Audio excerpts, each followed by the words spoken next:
محلے والوں نے عبداللہ سے رابطہ کرنے کی بہت کوشش کی، لیکن عبداللہ کا فون نمبر کسی کے پاس نہیں تھا تاکہ اسے اس کے والدین کی فوتگی کا بتا سکے۔ عبداللہ نے پوچھا کہ کس نے تدفین کروائی میرے والدین کی، تو اس بڑے شخص نے بتایا کہ تدفین کا انتظام ایدی والوں نے کر دیا تھا۔ عبداللہ شدت غم سے نڈال تھا، اور وہ اپنے کیے پہ پچھتا بھی رہا تھا کہ اس نے نہ صرف اپنے والدین کے آخری رسومات میں شرکت کرنے سے خود کو محروم کر دیا تھا، بلکہ اپنی ماں باپ کی آخری خواہش جو اس کے بچوں سے ملنے کی تھی وہ بھی پوری نہ کر سکا۔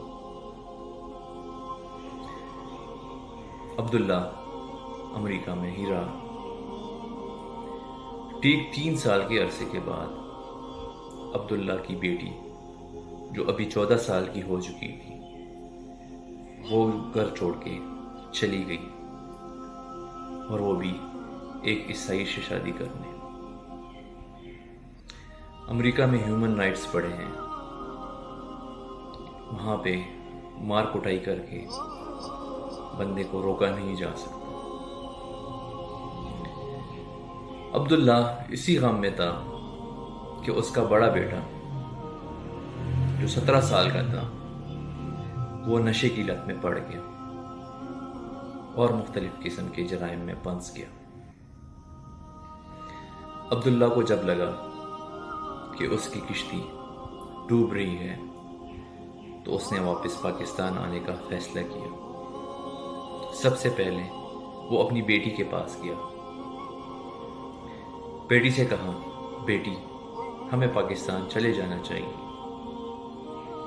تو اس کی بیٹی نے کہا کہ میں ایک شادی شدہ عورت ہوں، ابھی میں نے پاکستان نہیں جانا، آپ اپنے بیٹے کو لے کے چلے جائیے۔ عبداللہ تک ہار کے اپنے بیٹے کے پاس گیا۔ بیٹے کا بھی یہی جواب تھا کہ اس نے پاکستان جا کے کیا ہی کرنا ہے، وہ تو امریکہ کا رہائشی ہے اور یہیں پہ اس کی پرورش ہوئی ہے، وہ پاکستان میں سروائیو نہیں کر پائے گا۔ عبداللہ نے فیصلہ کیا کہ وہ اپنا سب کچھ بیچ کے پاکستان چلا جائے،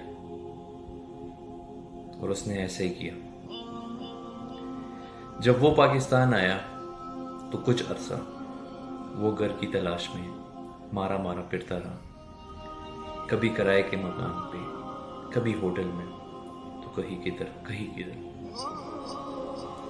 آخر کار عبداللہ نے مجبور ہو کے جو وہ پیسے لائے تھے اسی سے فلیٹ خرید لیا۔ یہ تحریر عبداللہ نے اسی فلیٹ میں بیٹھ کے لکھی تھی، اس لیے اسی کا عنوان ہے فلیٹ سے فلیٹ تک۔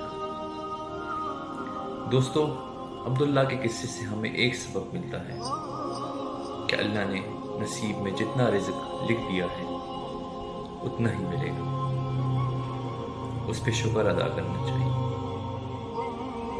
آج عبداللہ کے ساتھ کوئی بھی نہیں، نہ اس کی بیوی، نہ اس کے بچے، اور نہ اس کے ماں باپ۔ قدر کریں اپنوں کی، اللہ آپ کو خوش رکھے، آباد رکھے۔ السلام علیکم۔